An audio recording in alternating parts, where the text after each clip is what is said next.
자비하신 하나님의 은혜에 감사드립니다. 하늘의 시민권을 가지고 이 땅을 나그네로 살아갈 수 있도록 허락해 주심을 감사드립니다. 나그네 인생길을 주의 뜻을 이루며 살아갈 수 있도록 은혜 내리워 주옵소서. 이 하루도 하나님 앞에서 부끄럽지 않은 하루가 될 수 있도록 우리를 성령으로 이끌어 주옵소서. 걸어가신 예수님 이름으로 기도드립니다. 아멘. 찬송가 545장입니다.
사무엘하 8장 1절부터 8절 말씀입니다.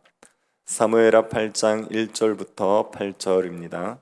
8장 전체가 본문인데 1절부터 8절까지만 교도하도록 하겠습니다. 찾으셔서 한 절씩 교도하겠습니다.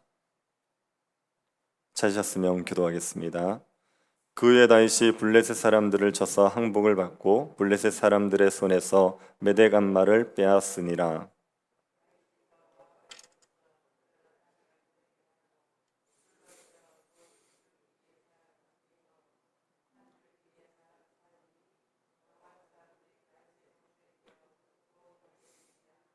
로베 아들 소바왕 하다네셀이 자기 권세를 회복하려고 유브라데 강으로 갈 때 다윗이 그를 쳐서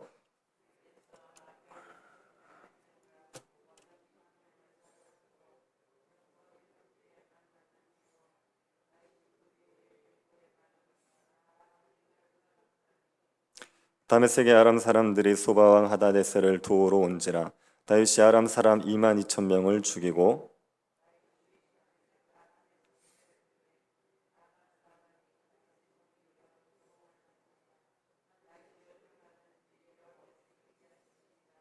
다윗이 하다데셀의 신복들이 가진 금방패를 빼앗아 예루살렘으로 가져오고 또 다윗 왕이 하다데셀의 고을 베다와 베로테에서 매우 많은 놋을 빼앗으니라. 아멘.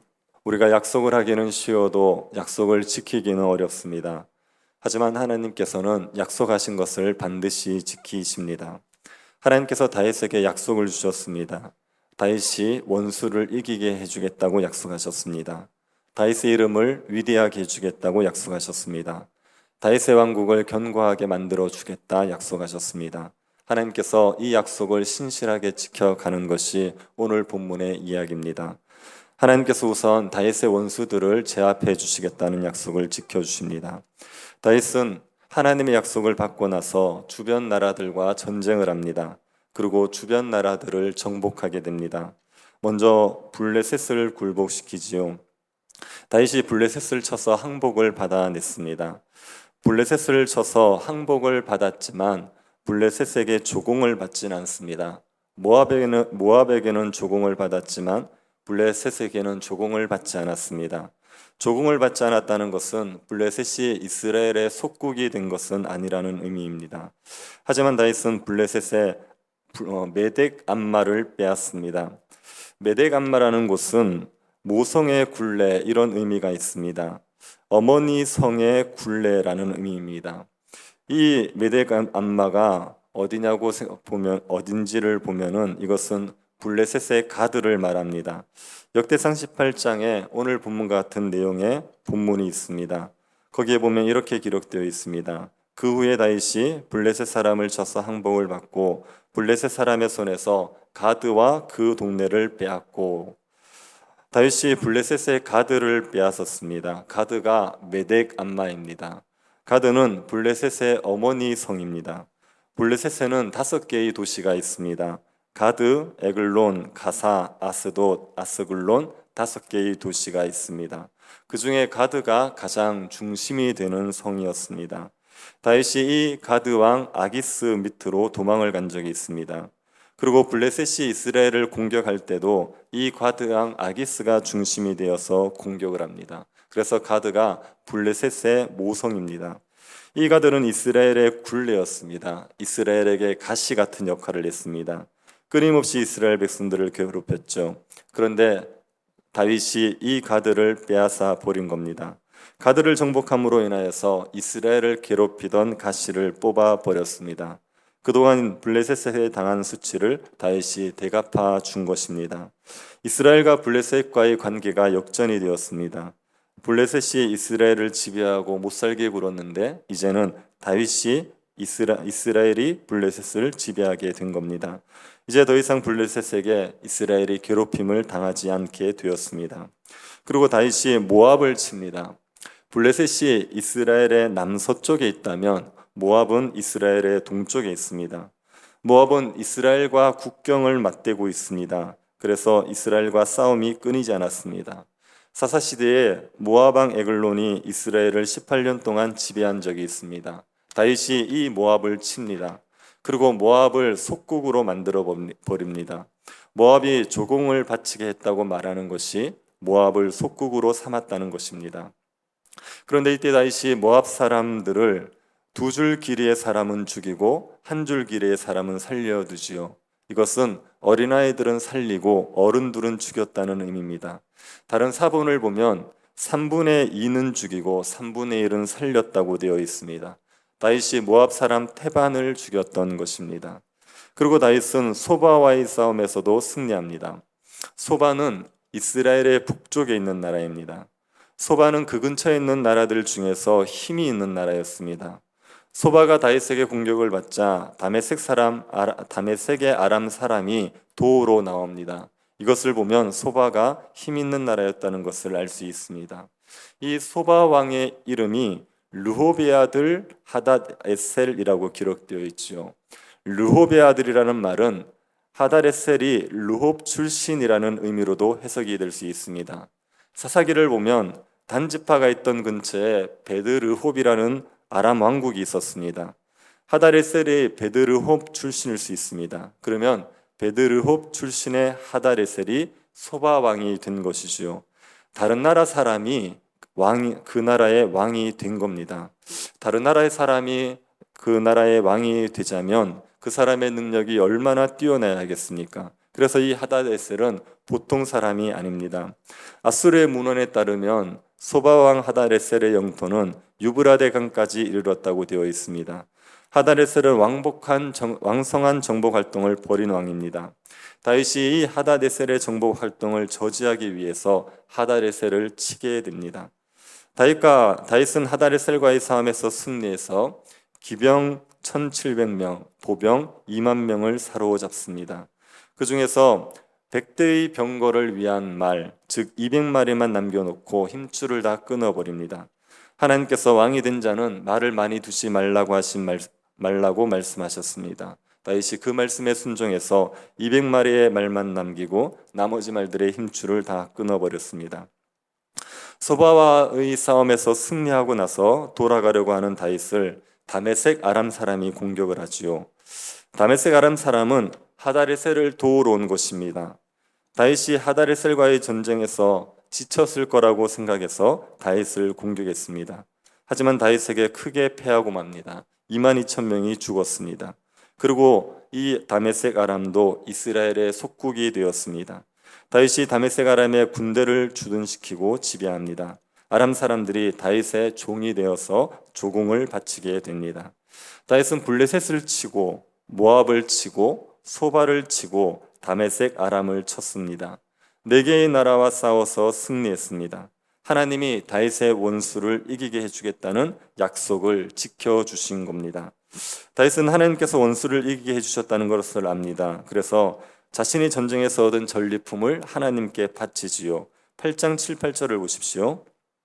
다윗이 하다레셀의 신복들이 가진 금방패를 빼앗아 예루살렘으로 가져오고 또 다윗 왕이 하다레셀의 고을 베다와 베로드에서 매우 많은 놋을 빼앗으니라.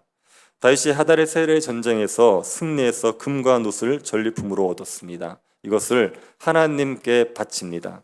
그리고 하맛 왕 도이가 준 선물도 하나님께 바칩니다. 다윗은 하나님께서 승리하게 해주셨다는 것을 알기에 전쟁에서 얻은 전리품을 하나님의 성전에 바친 겁니다. 다윗이 바친 이 전리품이 나중에 성전을 짓는 데 사용이 됩니다. 다윗은 자신이 직접 성전을 지을 수 없었습니다. 하지만 성전을 지을 준비는 할 수 있었죠. 그래서 솔로몬이 성전을 지을 수 있도록 많은 물품들을 모았습니다. 다윗이 바친 이 전리품도 성전 건축에 사용하게 됩니다. 하나님께서는 다윗에게 원수를 이기게 해주겠다고 약속하셨고 그 약속을 신실하게 지키셨습니다. 또 이 하나님께서 다윗의 이름을 위대하게 만들어 주겠다는 약속도 지키십니다. 13절을 한번 보십시오. 다윗이 소금 골짜기에서 에돔 사람 18,000명을 쳐 죽이고 돌아와서 명성을 떨치니라.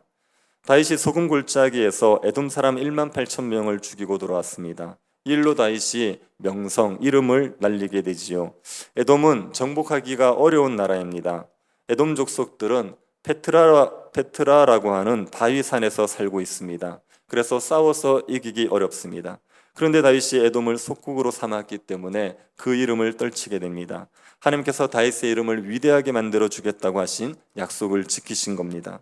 그리고 하나님께서는 다윗의 나라를 견고하게 해주겠다는 약속도 지켜주셨습니다. 다윗이 하나님의 뜻대로 통치할 때 다윗의 나라가 견고해지게 됩니다. 15절을 한번 보십시오. 다윗이 온 이스라엘을 다스려 다윗이 모든 백성에게 정의와 공의를 행할세. 다윗이 온 이스라엘의 정의와 공의를 행했습니다. 율법을 따라 다스리고 공정하게 재판했습니다. 하나님께서 원하시는 이상적인 통치를 한 겁니다. 하나님께서는 이스라엘이 정의와 공의가 행해지는 나라로 만들려고 하셨습니다. 율법을 따라 통치를 받는 나라, 하나님의 의로운 통치가 이루어지는 나라를 만들고자 하셨습니다. 다윗이 이 하나님의 통치를 펼칩니다. 그리고 다윗이 관리들을 세우지요. 스루아의 아들 요압은 군사사령관이 됩니다. 여호사밧은 사관이 되죠. 사관은 역사의 편찬을 맡아서 초고를 쓰는 일을 맡아보던 벼슬을 말합니다. 그리고 사독과 아비아달은 제사장이 됩니다. 스라야는 서기관이 되죠. 서기관은 국가의 중요 문서를 기록하고 정리 보관하는 일을 하는 사람입니다. 사관과 함께 왕의 곁에서 국가의 행정 업무를 담당하는 사람입니다. 분하야는 그렛 사람과 블렛 사람을 관할하는 대장이 됩니다. 분하야는 매우 용맹한 장수였습니다. 사무엘하 23장을 보면 분하야는 눈이 올 때에 구덩이에 내려가서 사자 한 마리를 쳐 죽입니다. 그리고 장대한 애굽 사람을 죽이는데 창이 있는데도 창을 쓰지 않고 작대기 하나로 애굽 사람을 제압해서 그 손에서 창을 빼앗아 그를 죽였던 용맹한 장수입니다. 이 분하야에게 그렛 사람과 블렛 사람을 통솔하게 했습니다. 그리고 다윗이 자신의 아들들을 대신으로 세웁니다. 다윗이 이렇게 관리들을 세웠다는 이야기는 다윗의 나라가 견고해졌다는 말입니다. 하나님께서 다윗의 나라가 견고하게 해주겠다고 약속하셨는데 그 약속을 지키고 계시는 겁니다. 하나님이 다윗에게 하신 약속을 신실하게 지키셨습니다. 하나님께서는 약속하신 바를 반드시 지키시는 분이지요. 이 하나님이 우리에게 하신 약속도 반드시 지키십니다. 하나님이 우리를 하나님 나라 백성으로서 부르시고 하나님 나라의 복을 누리게 해주겠다고 약속하셨습니다. 우리가 제사장 나라가 되게 만들어 주겠다고 약속하셨습니다. 사람을 낚는 어부가 되게 해주겠다고 약속하셨습니다. 하나님께서 우리에게 이 약속들을 신실하게 지켜 가십니다. 우리의 어떠함에도 불구하고 하나님은 반드시 우리가 하나님 나라의 복을 누리게 하시고 제사장 나라의 복을 누릴 수 있도록 만들어 주십니다. 이 하나님의 약속을 믿는다면 하나님의 약속을 이루기 위해서 우리가 적극적으로 행동을 해야 됩니다. 다윗이 블레셋 사람들을 치지 않습니까? 이전에도 다윗이 왕이 되고 나서 블레셋과 싸운 적이 있었습니다. 그때의 싸움과 오늘 본문에서의 싸움의 성격이 다릅니다. 이전에는 블레셋이 쳐들어온 것을 방어하는 전쟁이었습니다. 그런데 오늘 본문을 보면요, 블레셋을 쳐들어갑니다. 쳐들어가서 블레셋을 제압하고 모압을 쳐들어가서 제압을 합니다. 그 전까지는 적들을 방어하는 전쟁을 했다면 이제는 적극적으로 적들을 제압하는 전쟁을 하죠. 그 이유가 무엇이겠습니까? 하나님의 약속을 믿기 때문입니다. 원수와 싸워 이기게 해주겠다는 약속을 믿으니까 원수와 적극적으로 싸움을 하게 되는 거죠. 그리고 하나님의 약속을 이루어가기 위해서 애쓰게 되는 겁니다. 하나님 우리에게 주신 약속들, 하나님께서 그것을 지켜간다는 것을 믿으면 우리는 그 약속의 성취를 누리기 위해서 적극적으로 행동을 해야 되는 겁니다. 하나님 백성으로서의 복을 누리기 위해서 하나님의 앞에 간구하고 하나님의 뜻대로 살려고 애를 쓰고 복음을 증거하려고 애쓰며 살아가야 됩니다. 그러면 하나님께서 우리에게 약속하신 바들을 우리가 누리며 살아갈 수가 있습니다. 하나님이 약속을 주실 때는 우리가 그 약속을 붙들고 간구하라는 겁니다. 그 약속을 이루기 위해서 살라는 겁니다. 그러면 그 약속의 성취를 누리게 해주겠다고 약속하십니다. 우리에게 약속을 이루어 가실 하나님을 믿음으로 약속의 성취를 누리기 위해서 약속을 따라 적극적으로 살아가는 그런 백성들이 될 수 있기를 간절히 바랍니다. 우리에게 복된 약속을 주신 하나님께 감사드립니다. 하나님께서 하신 모든 약속이 이루어질 줄을 믿게 하여 주옵소서. 우리가 제사장 나라가 되고 거룩한 백성이 되게 하실 줄을 믿게 하십시오. 하나님을 믿는 믿음으로 제사장 나라 되기를 힘쓰며 살아가게 하여 주옵소서. 예수 그리스도의 주 되심을 전하고 다른 사람들의 종이 되어 살아가게 하여 주옵소서. 거룩하신 예수님 이름으로 기도드립니다. 아멘. 하늘에 계신 우리 아버지여, 이름이 거룩히 여김을 받으시오며 나라의 임하옵시며 뜻이 하늘에서 이룬 것 같이 땅에서도 이루어지이다. 오늘날 우리에게 일용할 양식을 주옵시고 우리가 우리에게 죄 지은 자를 사하여 준 것 같이 우리 죄를 사하여 주옵시고 우리를 시험에 들게 하지 마옵시고 다만 악에서 구하옵소서. 대개 나라와 권세와 영광이 아버지께 영원히 있사옵나이다. 아멘. 주일학교 겨울 사역들 위해서 기도해 주시기 바랍니다. 예배당 이전과 직분자 선거를 위해서 기도해 주시고 문화 성경반을 통해서 성도들이 말씀을 가까이 할 수 있도록 기도해 주시고 개인적으로 기도하시기 바랍니다.